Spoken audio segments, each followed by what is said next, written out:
नमस्कार प्यारे साथियों, आपका स्वागत है हमारे यूट्यूब चैनल में। और देखिए साथियों, हम आपको डीएलएड फोर्थ सेमेस्टर के लिए मैथ करा रहे हैं, जिसमें अभी आपके लघुत्तरी क्वेश्चंस चल रहे हैं और आज आपका वीडियो नंबर 7 होने वाला है। इससे पहले कि अगर आपने वीडियो नहीं देखे तो आप जरूर देख लीजिएगा साथियों। मैंने आपको बहुविकल्पी क्वेश्चंस के सभी वीडियोस, आपके लघुत्तरी क्वेश्चंस के सभी वीडियोस आपको प्रोवाइड करा दिए। चलिए साथी, वीडियो को स्टार्ट करते हैं। अगर आप चैनल पर नए हो तो चैनल को सब्सक्राइब कर लीजिएगा और इस वीडियो को जरूर से लाइक करिए, अपने छोटे बड़े भाई बहनों के साथ शेयर कर दीजिएगा। चलिए वीडियो को स्टार्ट करते हैं। तो देखिए साथियों, हमारा नेक्स्ट ये क्वेश्चन है, जिस क्वेश्चन में कहा गया है कि 6 अंकों की बड़ी से बड़ी पूर्ण वर्ग संख्या आपको बतानी है। ठीक है, 6 अंकों की बतानी है। तो हमको क्या करना है, इसे हम भाग विधि से निकाल लेंगे। देखिए, 6 अंकों की बड़ी से बड़ी संख्या लिखनी है। तो 6 अंकों की बड़ी से बड़ी संख्या लिखोगे तो 1, 9, 2 बार, 3 बार, 4 बार, 5 बार, 6 बार, 6 बार आपको 9 लिखने पड़ेंगे, क्योंकि यही आपके 6 अंकों की बड़ी से बड़ी संख्या बनेगी। ठीक है, अब यहाँ पे देखिए 2-2 का पेयर बनता है और जो पेयर हमें पीछे से बनाना होता है। ठीक है, कहाँ से? पीछे से बनाना होता है। तो ये बना दिया पेयर, एक ये बना लिया, एक ये पेयर बना लिया। ठीक है, अब हमको यहाँ पर जो हम नंबर रख रहे हैं, जैसे मान लीजिए कि 9 यहाँ पे हमने रखा, तो 9 निम्न 81, 9 का मल्टीपल करेंगे तो 81 बन जाएगा। 81 यहाँ से ले लिया, यहाँ से रह जाएगा 8। ठीक है, और यहाँ से रह जाएगा 1। ठीक है, 18। अब पूरा का पूरा पेयर उतरता है तो 99 उतर गया। और यहाँ पे 9 और 9 को जोड़ दो, 18। ठीक है, 18 हो गया। अब यहाँ पे जो नंबर रखोगे, इधर प्लस करोगे इस साइड में इस तरीके से, तो वही नंबर आपको रखना पड़ेगा ऊपर भी। तो यहाँ पर आप समझ सकते हो, यहाँ पे लगभग में 9 टाइम्स यहाँ पे हो जाएगा। तो यहाँ पे हम 9 रख देते हैं। 9 का मल्टीपल कर दो, 9 में 81, 8 कैरी में गया, 9 अट्ठे 72 और 8 80 हो गया। और 9 एक 9, 9 और 8 17 हो गया। ठीक है, इसके करीब में पहुँच गया ये। तो यहाँ से अब हटा लेंगे इसको, ये 8 बच जाएगा। यहाँ से ये 9 बच जाएगा, यहाँ से 1 बच जाएगा। अब पूरा यहाँ से ये पेयर उतार सकते हैं, तो यहाँ पे 9 9 का पेयर उतार लो आप। ठीक, अब इन सबको जोड़ लो, 9 दूनी 18 हो गया, 9 9 18 हो गया। 18 इधर एक 9 हो जाएगा और इधर एक कैरी चला गया ना, तो इसलिए यहाँ पे हमने 9 कर दिया। ठीक है, अब हम फिर देखते हैं कितने बार चला जाएगा। तो अब की बार देख सकते हो, यहाँ पे फिर से 9 बार दिखते हैं हम। 9 बार तो नॉर्मली चला जाएगा इसमें। देखिए, तो 9 में 81, 81 के बाद फिर यहाँ पे 9 अट्ठे 72, 72 और 8 80 हो गया, कैरी में गया 8। और फिर 9 में 81, 81 और 8 कितना हो जाएगा? 89 हो जाएगा। फिर हमारे पास कैरी में आ गया 8 और 9 एक 9, 9 और 8 17। ठीक है, ये हमारा हो जाएगा 17 901। अब इसमें से इसको हटा लीजिए, ये बच जाएगा 8, ये बच जाएगा 9। और फिर यहाँ पर ले लेंगे कैरी, जगह 18, 18 में से 9 गया तो 9 बच गया। यहाँ पे बच गया 8, 8 में से 1 गया तो 1 बच गया।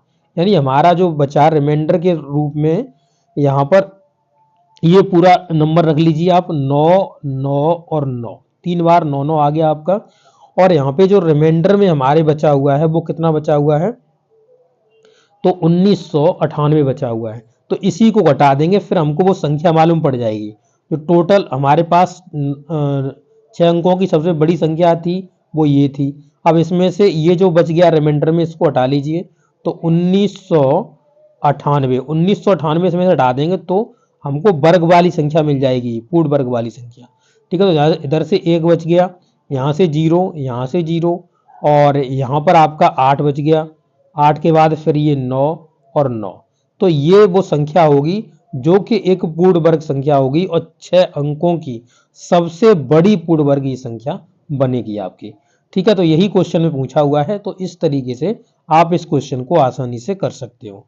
चलिए नेक्स्ट क्वेश्चन देखते हैं साथियों। तो देखिए नेक्स्ट क्वेश्चन में क्या कहा हुआ है।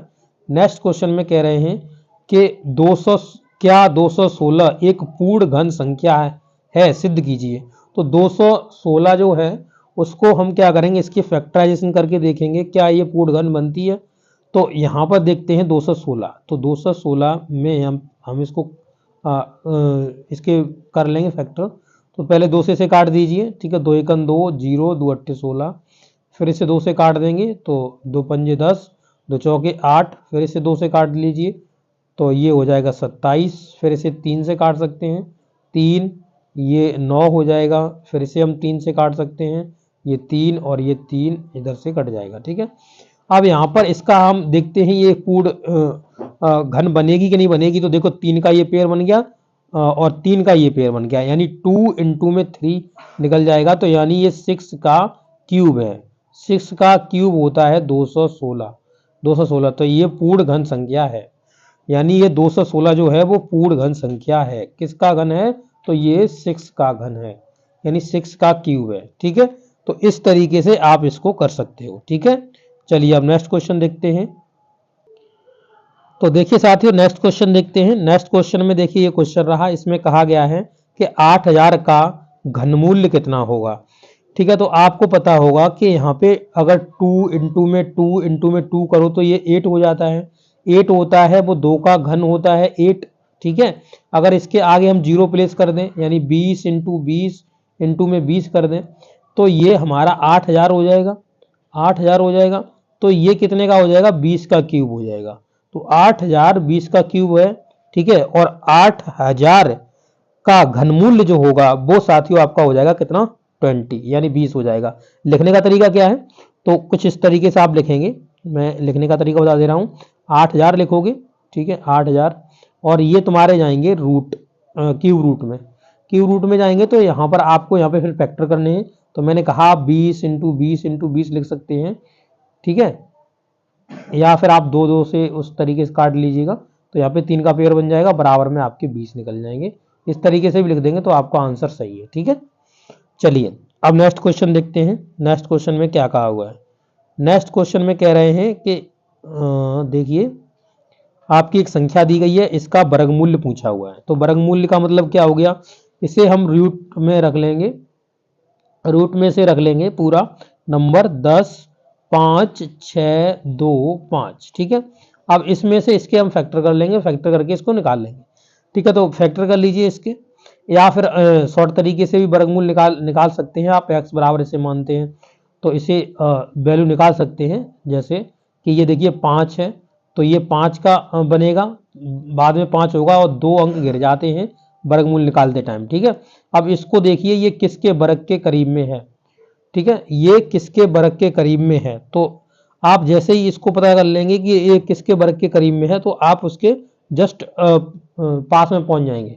जैसे कि अगर 30 होता है और 30 का वर्ग होता है तो वो होता है 900। ठीक है, 30 का 900 होता है। और यहाँ पे 31 का देखोगे वर्ग, तो 31 का वर्ग होता है 961। ठीक है, 31 का 961। ऐसे ही 32 का देखिए वर्ग, 32 का वर्ग देखेंगे तो 32 का वर्ग कितना होता है? तो अब यहाँ पे 32 × 32 कर लीजिए, या फिर इसका मल्टीपल करके निकाल लीजिए, या फिर आपको याद हो सीधा तो आप वैसे कर सकते हैं। ठीक है, तो यहाँ पे 32 का अगर निकालना है 2 दूनी 4, ऐसे कर लीजिए, जैसे निकालना है तो 4। ठीक है, अब फिर क्या, दोनों का मल्टीपल करिए, 2 तिया 6, 6 दूनी और 6 और 6 दूनी 12, 12 का फिर आपको 2 रखना है। ठीक है, अब यहाँ पे 3 त्रों का 9, 9 और 1 10, 10 24, तो 10 24 हो जाएगा 32 का, और ये 10 56 है, तो 10 24 यानी 32 के बराबर में आ गया। तो ये आपका 325 का आपका हो जाएगा। ये जो संख्या है 325 निकल के आई है, ये इसका वर्गमूल्य निकल के आई है। ठीक है, 325 का जो वर्ग होता है वो इतना होता है। तो देखिए साथियों, आप इसे भाग विधि से भी कर सकते हो, गुणनखंड विधि से भी कर सकते हो, और अभी बताया है उस तरीके से भी आप कर सकते हो। अगर आप भाग विधि से करना चाह रहे हो तो भाग विधि से भी इसे कर सकते हो, गुणनखंड विधि से भी कर सकते हो। इसे मैं एक बार भाग विधि से करके दिखा देता हूँ आपको। ठीक है, देखिए इसमें भाग विधि में क्या करना होता है कि आपको 2 के पेयर बनाने होते हैं। देखिए यहाँ पे 2 के पेयर बना लिए, तो हम जहाँ संख्या रख रहे हैं 3 त्रों के 9। ठीक है, तो अभी ये वैसे ऊपर रखी जाती है, मैं इधर रख दे रहा हूँ 3 त्रों के 9, तो 9 हो गया। यहाँ से बच के आपका 1 पूरा उतारा ले लिया। ठीक है, यहाँ पे 3 और 3 6 हो जाएगा। 6 में 2 से करिए तो ये लगभग इसमें 2 दूनी 4 और 2 छिंगे 12, तो 12 फिर इसमें से हट जाएगा, तो यहाँ से 2 बचेगा, यहाँ से आपका 3 बचेगा। इससे पूरा उतार लीजिए 25 को, इनको जोड़ लेंगे, 2 और 2 4, ये 6 का 6 ही, यहाँ पे 5 रख देंगे तो 5 से इसके करीब में पहुँच जाएगा, बराबर में पहुँच जाएगा। 5 25, 5 चौंगे 20, 20 और 2 22, 5 छके 30, 30 और 2 32। ठीक है, तो पहले आपका 3, फिर 2 और फिर 5, तो 325 का आपका हो जाएगा। ठीक है, तो आप इसे कर सकते हो, आसानी से हो जाएगा आपका, कोई भी दिक्कत नहीं होगी। गुणनखंड विधि से भी आप इसे कर सकते हो। अगला क्वेश्चन देखिएगा, 10 24 का वर्गमूल आपसे पूछा हुआ है। तो आपको किस तरीके से रखना है इसे, 10 24, ठीक है, बराबर में, फिर इसे रूट में रखना है, इसके सभी फैक्टर लिखने हैं। 2 करोगे, 2 से यहाँ पे फैक्टर कराएं तो इसके कितने रह जाएंगे, आधे रह जाएंगे, यानी कि 512 रह जाएंगे, ठीक है, 512 रह जाएंगे। फिर इसे 2 से काट दोगे 512 को तो 256 रह जाएंगे, कितने, 256, ठीक है। फिर 256 को 2 से काट दोगे तो 128, फिर 128 को 2 से काट दोगे 64, फिर 64 को 2 से काट दोगे 32, फिर 32 को 2 से काटोगे 16, 16 को 2 से, फिर 8, 8 को 2 से 4, 4 को 2 से आपके 2 बचेंगे और 2, ये आपके फैक्टर निकल जाएंगे। आप काट लीजिए, फैक्टर कट जाएंगे तो देखिए 2 का पेयर, दूसरा पेयर, और ये बन जाएगा पूरा पेयर, ये बन गया, ये बन गया। तो यहाँ से कितने निकल जाएंगे, 2 2, एक एक उठा लो सब में से, 2 और 2, ठीक है। 2 दूनी 4, दूनी 8, दूनी 16, दूनी 32, तो ये हो जाएगा 32। तो 32 इसका वर्गमूल हो जाएगा 10 24 का। अभी इससे पहले आया था तब भी मैंने आपको ये बताया हुआ था। चलिए नेक्स्ट क्वेश्चन देखते हैं। नेक्स्ट क्वेश्चन में इन्होंने क्या कहा हुआ है, ठीक है। तो यहाँ पर आप देखेंगे पॉइंट लगा हुआ है, पॉइंट के बाद एक संख्या लगी है पूरी, और इन्होंने कहा है कि यहाँ पे हमको वर्गमूल्य बताइए इसका, ठीक है। तो अब यहाँ हम पॉइंट मान के नहीं चलेंगे, इस पॉइंट को हटा के हम मान के चलेंगे इस पूरी संख्या को। तो पहले इस पूरी संख्या का निकाल लेते हैं। तो यहाँ पर जो लिखा हुआ है 5 3 3 6 1, भाग विधि से निकाल दूं इसको, चलो भाग विधि से निकाल देता हूँ। पेयर 2 का बना, 2 का बना, तो यहाँ पे 2 लिख दे रहा हूँ, 2 दूनी 4, ठीक है, 2 दूनी 4 आपके 4 हो गया। अब यहाँ से बच गया कितना, 1, पूरा 33 का उतारा ले लिया, ठीक है, ये हो गया 4। तो यहाँ पर आप कोई भी संख्या रखोगे, जैसे मान लो 1 रखा तो 1 इसमें मल्टीपल में प्लस में चलेगा, तो यहाँ पे 1 से नहीं 41 दूनी आपका हो जाएगा 82। फिर इस तरीके से लगभग में 3 टाइम चला जाएगा, 3 टाइम चला जाएगा लगभग में, ठीक है। तो 3 त्रोके 9 और 3 चौके 12, 12 पूरा रख दो यहाँ पे, कितना बच गया, यहाँ से बच गया आपका 4, ठीक है। अब 4 बच गया, अब इसमें पूरा उतार लो इधर से 61 6 1, तो ये हो गया 4 6 और 1 रख लोगे अब यहाँ पे, तो ये बन जाएगा पूरा 4 6 1। तो इसका हो गया कितना, 2 3 और 1, यानी 231 का ये आपका हो गया क्या, 231 का, ये 231 का वर्गमूल हो गया। बट यहाँ पर जो पॉइंट लगा हुआ था उसके हिसाब से चलेंगे हम। तो 231 हमने निकाल लिया।